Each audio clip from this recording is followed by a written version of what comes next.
नमस्कार सभी दर्शकों का स्वागत है हमारे चैनल में। 16 दिसंबर भारत के इतिहास में एक बहुत महत्वपूर्ण तारीख मानी जाती है।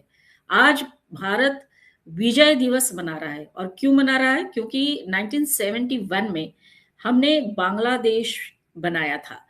मतलब ईस्ट पाकिस्तान को हराकर एक नवीन देश का निर्माण किया। भारत ने उसमें बहुत बड़ा रोल प्ले किया और अब दूसरे महायुद्ध के बाद सबसे ज्यादा संख्या में सरेंडर करने वाले पाकिस्तान के सोल्जर्स थे। 93,000 सोल्जर्स ने हमारे सेना की आग में घुटने दिखाए। तो आज हम बात करेंगे नो डाउट विजय दिवस की, लेकिन साथ साथ ये भी बात करेंगे और ये बात करना बहुत आवश्यक है कि 1971 में जो कुछ हुआ वो क्या बांग्लादेश में फिर से रिपीट हो रहा है या फिर भारत को कुछ करना चाहिए। तो इसके लिए हम जरूर चर्चा करेंगे और हमने आमंत्रित किया है हमारे आज के विशेष अतिथि KR चौधरी सर। वो एक ऑथर है, लेखक है, साइंस फिक्शन लिखते हैं, साथ साथ इतिहास में उनकी काफी रुचि है। काफी सारे जो न्यूज़पेपर्स है उसमें वो अपने आर्टिकल्स लिखते हैं। सर आपका बहुत स्वागत है और धन्यवाद आप हमारे साथ जुड़े। का भी स्वागत है। नमस्कार। सर जैसे कि मैंने बताया आज विजय दिवस मनाया जा रहा है पूरे भारत में। हमने 1971 में एक इतिहास रचा। एक देश जो हमारे लिए हमेशा प्रॉब्लम क्रिएट करता रहता है उसके भी टुकड़े किए और बांग्लादेश निर्माण हुआ। लेकिन सर बात वो नहीं है। बात ये है कि जो ईस्ट पाकिस्तान पहले पहले था बिफोर दिस 1971, आज भी वो वही दिखता है।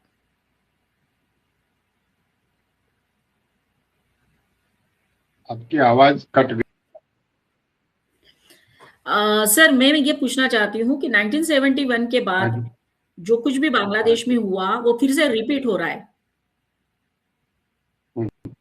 आपकी बात सही है कि फिर से वो रिपीट हो रहा है, मगर दोनों के बीच में जो 91 और 1924 या 1925, ये बड़ा फर्क आ गया है। पॉलिटिकली, इकोनॉमिकली और ग्लोबली और जियो पॉलिटिक्स की बात कर रहे थे, इन चारों मुद्दों पे नीतियां विभिन्न हो चुकी है और इसलिए हम्म। दोनों को एक साथ हम कंपेयर कर नहीं सकते।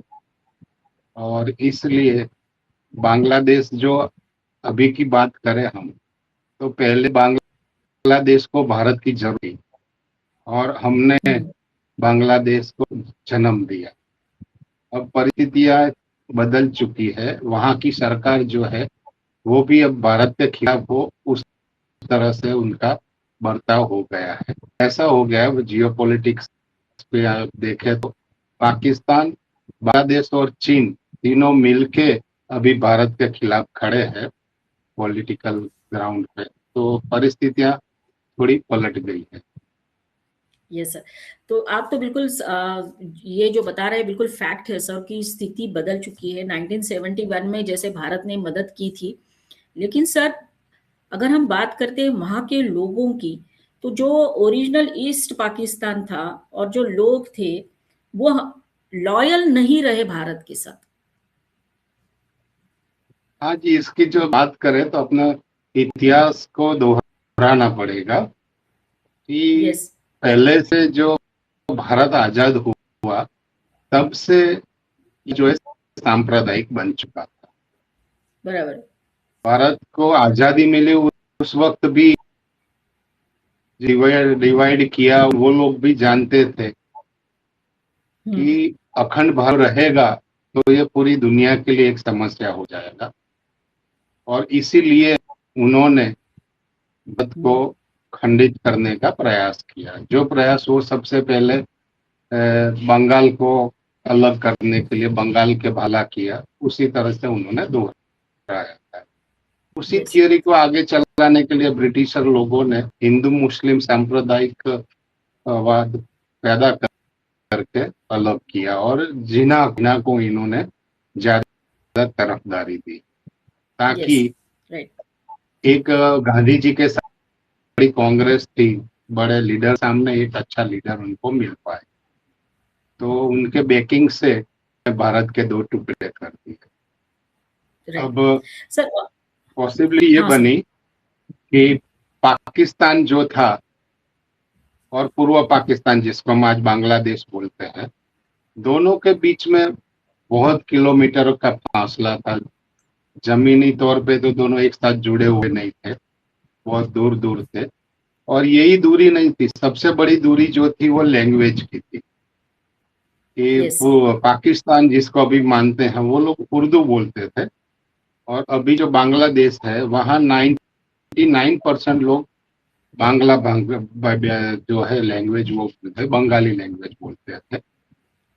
तो उनका जो झुकाव था वो भारतीय संस्कृति से जुड़े हुए थे। हालांकि वो मुस्लिम थे जरूर, पर उनकी जो संस्कृति में भारत मिला हुआ था। तो पाकिस्तान वाले उस समय इनको हल्की नजर से या प्योर जिसको मुसलमान माने वैसे नहीं मानते थे, उनको सेकंड सिटीजन मानते थे।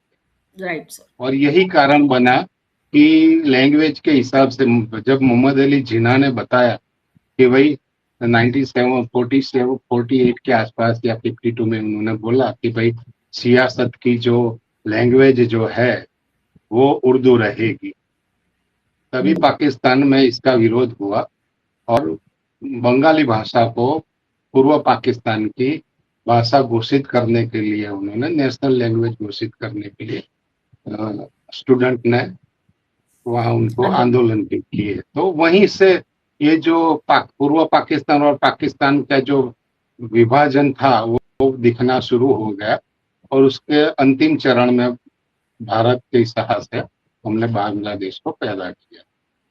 यस। ये अब सर ये यही तो परिस्थिति फिर से आ चुकी है कि अब वहां भी दो तरीके के मुसलमान जो है वो रह रहे। एक जो कट्टर फंडामेंटलिस्ट है जो अभी सत्ता पर आ चुके हैं, और एक बेगम खालिदा जिया जो है जो लिबरल थोड़ी थी, और उनको ये था कि फिर पूर्व पाकिस्तान में लोकशाही कायम रहे और जिसका सेक्युलरिज्म बोलते हैं उसी तरह की परिस्थिति का निर्माण हो। मगर यस। आज की जो मोहम्मद यूनूस सरकार है वो नहीं चाहती। मोहम्मद यूनूस को पता है, जब बांग्लादेश का सर्जन हुआ तब मोहम्मद यूनूस जी अमेरिका में प्रोफेसर थे, और बांग्लादेश को मान्यता देने के लिए वहाँ के जो डिफरेंट एम्बेसी थी वहां जाके उन्होंने सबसे मिले भी थे और इनसे बात भी किया था कि भाई किस तरह से बांग्लादेश का सर्जन होता है और अलग देश होता है तो अच्छा है, ये बात उन्होंने बताई थी। उसके बाद एक दो बार ऐसे प्रसंग भी आए कि मोहम्मद यूनूस को बांग्लादेश के प्राइम मिनिस्टर बनने के मौके भी मिले, तो उन्होंने उस टाइम मना कर दिया। मगर अब की बार जो शेख हसीना के सामने जो रिवोल्ट हुआ उसमें उन्होंने भूमिका अपनी स्वीकार ली और ये कर दी। जब शुरू में वो आए पॉलिटिकल लीडर उभर के, तब इन्होंने बताया कि भाई बिन सेक्युलर रहेगा, बांग्लादेश ये रहेगा। मगर अभी वो फंडामेंटल जिसको बोलते हैं हम, उनके साथ खड़े हैं, और ये भारत के लिए बहुत बड़ा खतरा बन चुका है। ये सर आप जैसे कि आप बता रहे हैं कि भारत के लिए हाल ही की जो उनकी अंतरिम गवर्नमेंट है वो तो खतरा बन चुकी है सर। लेकिन सर अगर हम 1946 से लेकर आज तक की बात करते हैं, जैसे 1946 में बंगाल में डायरेक्ट एक्शन चला, मोहम्मद अली जिन्ना ने जो बोला था वो कत्लेआम हुआ, जेनोसाइड हुआ। बाद में बांग्लादेश में भी सर कितना बड़ा जेनोसाइड हुआ, और उसको देखते हुए फिर भारत आगे आया उनकी हेल्प करने के लिए। शेख मुजीबुर रहमान जिनको फादर ऑफ बांग्लादेश माना जाता है, वो आए सामने और बांग्लादेश हुआ। लेकिन सर आज अनफॉर्चुनेटली देखिए सर परिस्थिति कैसी बदल गई है। वही देश जो है आज 16 दिसंबर जो है वो एजिटेटिंग डे मना रहा है। मतलब मुजीबुर रहमान के पुतले उन्होंने तोड़ दिए, सब कुछ हमने देखा। जब ये सब हो रहा था, शेख हसीना हमारे यहाँ है सरेंडर लेकर बैठी हुई है। तो सर ये जो है अभी इतना बढ़ गया है, हमने देखा कि कितनी हिंदू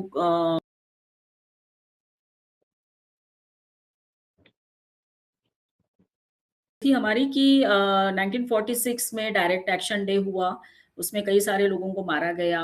कोलकाता में जो हमने देखा, अभी बंगाल फाइल्स भी आई थी तो उसमें हमने देखा किस तरह से अत्याचार हुए। फिर बांग्लादेश में भी सर कितना बड़ा जेनोसाइड हुआ, जिसको अभी तक दुनिया मानती नहीं है कि वो जेनोसाइड है करके। फिर भी सर नहीं, लोग मानते तो है, हाँ, लोग को पता है कि उस टाइम पे 3 लाख लोग को मारे दिए गए और उतनी संख्या में 3 लाख महिलाओं पे अत्याचार हुए, बलात्कार हुए। ये सब मानते हैं, ऐसा नहीं कि नहीं मानते हैं, पर इनको एक्सेप्ट नहीं करना है। उनके सामने हाँ, फैक्ट तो है, एक्सेप्ट करने की हिम्मत नहीं है, क्योंकि यही चिम वाले जो देश हैं तो इनको बैकअप दे रहे हैं, अमेरिका है या यूरोप के जो कुछ देश है या मिडल ईस्ट के देश है। तो वहां पे यहाँ के आपको एक देखा होगा कि भाई जब इंडिया में लोग बात करते हैं तो बिन सेक्युलरिज्म की बात करते हैं, बिन सांप्रदायिकता की बात करते हैं। अपने खुद की देश की बात आती है तब वो फंडामेंटलिस्ट हो जाते हैं और इस्लामिक कंट्री घोषित करने की बात करते हैं। ये दो तरफ का उनका जो विचारधारा है वो इसके लिए अपने लिए भी खराब है और उनके लिए भी खराब है। उनके जो है ना, दो तरीके मुहरे हैं, एक चेहरे पे एक नया नकाब पहन के घूमते हैं जो बाहर लोगों को दिखाने के लिए है, और एक अपने लिए है कि अपने को जो कुछ करना है वो करते रहो, बाहर के लोग को जो बोलना है वो बोलेगा। ये सर। तो सर अभी जैसे जैसे इनके बयान आते, बीच में मोहम्मद यूनिस ने भी धमकी दी थी भारत को, और उनके जो अभी फंडामेंटल जो ग्रुप्स है वो भी बोल रहे हैं कि शेख हसीना को हमारे यहाँ भेज दो, अन्यथा वी विल हमारे आपके 7 सिस्टर्स के टुकड़े करेंगे, ऐसा करके उनकी हाँ धमकी हाँ, आई। उन्होंने बताया है। और मैं यही बात बताना चाहूंगा आपको कि बांग्लादेश में इंटरनेशनल लेवल के 6 जितने जो है टेररिस्ट ग्रुप जो है अभी काम कर रहा है। इसमें एक जो है जमात उल मुजाहिदीन है जिसको जेएम भी बोलते हैं, दूसरा जो है हरकत उल जिहाद अल इस्लामी जिसको मुजी बोलते हैं वो है, तीसरा है अंसुरुल्लाह बगलायत टीम एबीटी जिसके नाम से जानी जाती है, चौथा है जमात इस्लामी वो है, यस। फिर पांचवा जो है आपका हिजरत उल तहरीर करके एचयूटी करके है वो है, और लास्ट में जो अल कायदा के साथ जुटे हुए जो है त्रासवादी ग्रुप है वो है। और उसके साथ पाकिस्तान की आईएसआई जो है वो लश्कर तोयबा और जैसे मोहम्मद इनको भी वो वहाँ एक्टिव कर चुकी है। और ये करने की धमकियां नहीं दे रहे, वो लोग ये कर रहे हैं। उनका जो अपने जो सीमावर्ती 7 राष्ट्र जो है वहाँ वो लोग इस प्रकार के हरकतें कर चुके हैं, बंगाल में भी ऐसी हरकतें कर चुके हैं। इवन वो लोग उत्तर प्रदेश तक अपने वो जो है वो जाल फैला चुके हैं और वहां से उनका नेटवर्क भी चलता है। यस। तो तो सर ये इसी तरीके से ये जो राइट सर। आपने डायरेक्ट एक्शन डे की बात किया वो बहुत अच्छे मौके पे अच्छी बात बताई आपको, क्योंकि ये लोग जो है ना जितने हिंदू के खिलाफ बोलेंगे या जितना हिंदुओं की ये करेंगे उसको सर पे बिठा देते हैं। इसी का उदाहरण दूं कि मोहम्मद अली जिन्ना ने जब डायरेक्ट एक्शन डे का ऐलान किया तो उस टाइम बंगाल के जो गवर्नर या जो चीफ मिनिस्टर थे अपने सर तही सुरावर्दी, उन्होंने सुरावती। बहुत कतलेआम मचाई थी। और यही वजह से उनकी समझो कि पहचान जैसी बन गई कि पाकिस्तान का जब जन्म हुआ तो उसका जो 5वां बड़ा प्रधान या प्राइम मिनिस्टर है ये सुरावर्दी को बनाया गया। तो उसके हिसाब से आप देख सकते हैं कि जो लोगों की कत्लेआम करता है उनको पाकिस्तान जो है प्राइम मिनिस्टर बनाता है। तो ऐसी हरकतें तो चलती रहती है दुनिया में, क्योंकि इनको उनका जो मकसद जो है ये पूरे देश में एक इस्लामिक वर्ल्ड ऑर्गेनाइज करना है और दूसरे को ये करना। अभी आपने ऑस्ट्रेलिया में भी जो हुए टेररिस्ट अटैक उसकी बात सुनी होगी, तो आपको पता होगा कि ये किस तरीके से कैसे काम कर रहा है।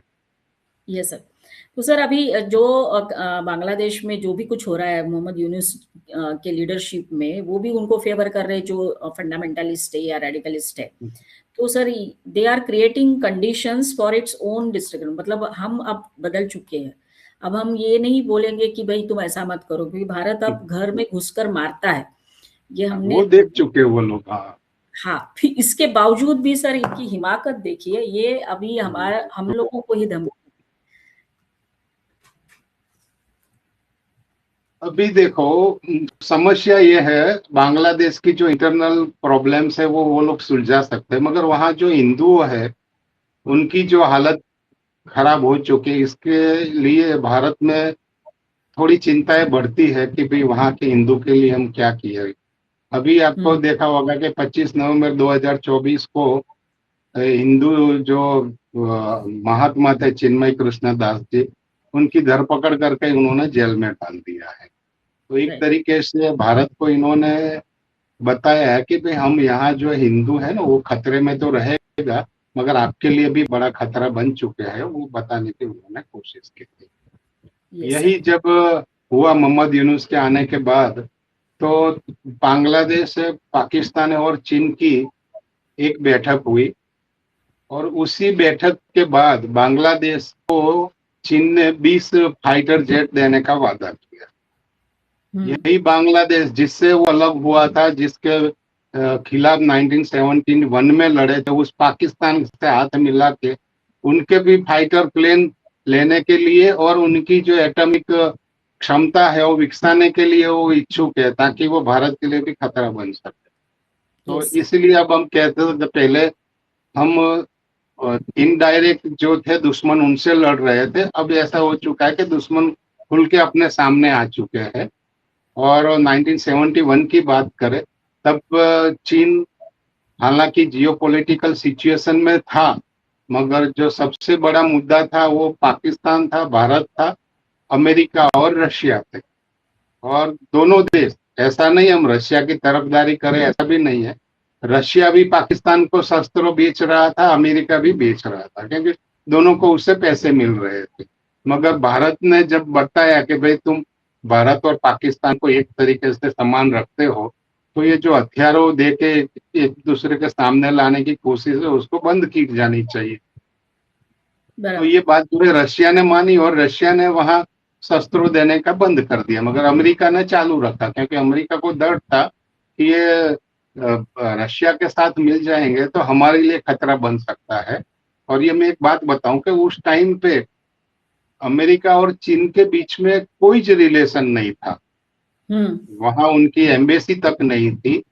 और याहिया खान था वो जो चीन के जो थे माओ माओ जेडोंग और ये चाउ एन लाई, उनके संपर्क में थे।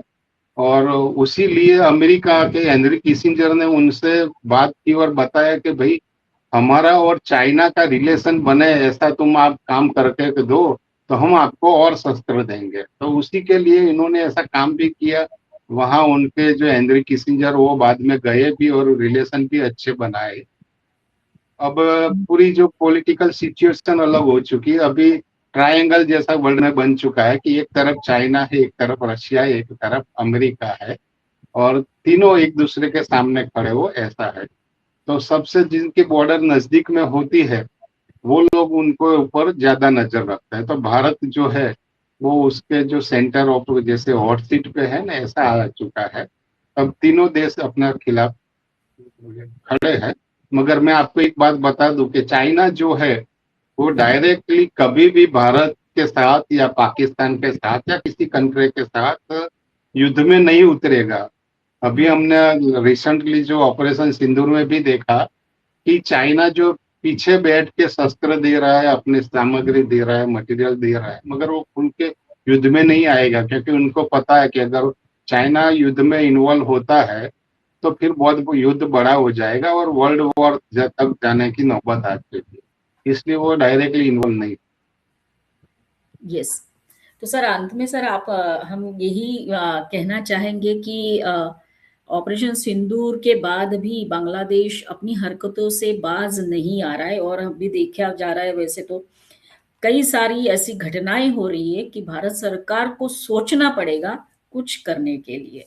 तो इस हाँ, स्थिति बात में सही है, क्योंकि आपकी बात सही है, कुछ करना चाहिए। वो हम सोच रहे जब शेख हसीना को यहाँ शरणार्थी के तौर पे इनको यहाँ शरण भी दिया हमने, पॉलिटिकल एस्लम दिया उनको, तो उस टाइम से हम बांग्लादेश के तो दुश्मन बन चुके। और आज की बात करूं कि बांग्लादेश की जो प्रजा है जो पहले ये समझती थी कि भाई जैसे हम बोलते थे ना कि हिंदी चीनी भाई भाई, तो एक टाइम ऐसा था कि भाई बांग्लादेशी और इंडिया भाई भाई जैसा था। अब ये नौबत पूरी चेंज हो गई है, अब अपने को दुश्मन के तौर पे देखने लगे हैं।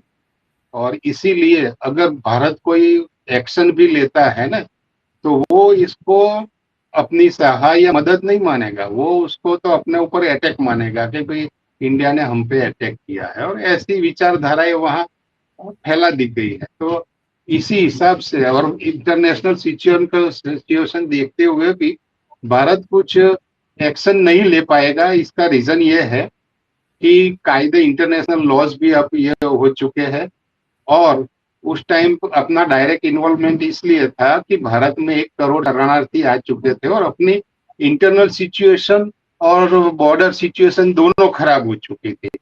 अभी ये परिस्थितियां नहीं है, हालांकि वहां 2-3 हजार लोग मारे गए और ये हो चुका है, मगर दोनों की जो सिचुएशन है अलग है, इसलिए डायरेक्ट एक्शन का भारत की तरफ से कोई ये नहीं है। मगर यूनो में जाके या कहीं भी जैसे मानव अधिकार हनन का या ऐसा कोई दावा करके और ये कर सकते हैं, या फिर वहां जो रहे हिंदू है उनकी सलामती के लिए कोई खास कदम उठाने जाने चाहिए, ऐसी बातों पे या इसके मुकाबले पे कुछ हो सकता है।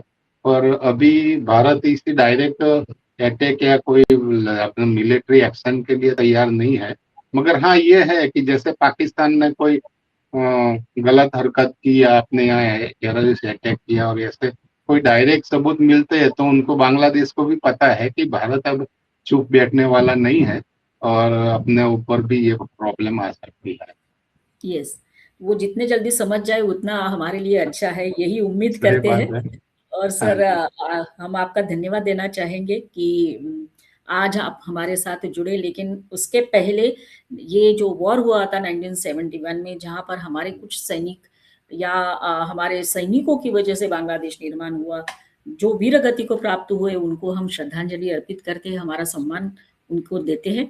और सभी दर्शकों को कहेंगे कि हमारा आज का ये वीडियो ज़रूर देखिए, लाइक करिए, कमेंट करिए, शेयर करिए और हमारे चैनल को सब्सक्राइब करके हमको सपोर्ट करिए। थैंक यू सर वंस आपने अगेन। भी आपने इस मौके पे बोलने के लिए या बताने के लिए जो बताया, समय दिया, उसके लिए मैं आपका धन्यवाद करता हूँ। और लास्ट में एक बात कहना चाहता हूँ कि दुनिया में जहाँ भी सबसे बड़ी क्रांतियां हुई है वो विद्यार्थियों ने या यंग जनरेशन के तरफ से हुई है। मगर बाद में ये भी देखा गया है कि ये क्रांति के बाद जो उस क्रांति के जो फायदे हैं ना वो पॉलिटिकल लिए जाते हैं और बड़े लोग उसका फायदा उठाते हैं, तो यंग जनरेशन का वो गलत इस्तेमाल करते हैं। मैं तो ये बताना चाहता हूँ। यस, तो यंग जनरेशन को भी ये ख्याल रखना पड़ेगा, क्योंकि ये जो 1971 का अपना जो वॉर हुआ उसके पहले भी पाकिस्तान में तारिक अली करके एक बहुत बड़े जर्नलिस्ट थे, और ये थे, इन्होंने वहाँ एजिटेशन किया था, और उसी के फल स्वरूप ये जो नौबत यहाँ तक आ चुकी थी कि बांग्लादेश का सर्जन करना पड़ा। तो यंग यस, जनरेशन को खास तरीके से सोचने का समय आ गया। Yes sir. Thank you sir once again, धन्यवाद। जय हिंद, वंदे मातरम। जय वंदे मातरम। जय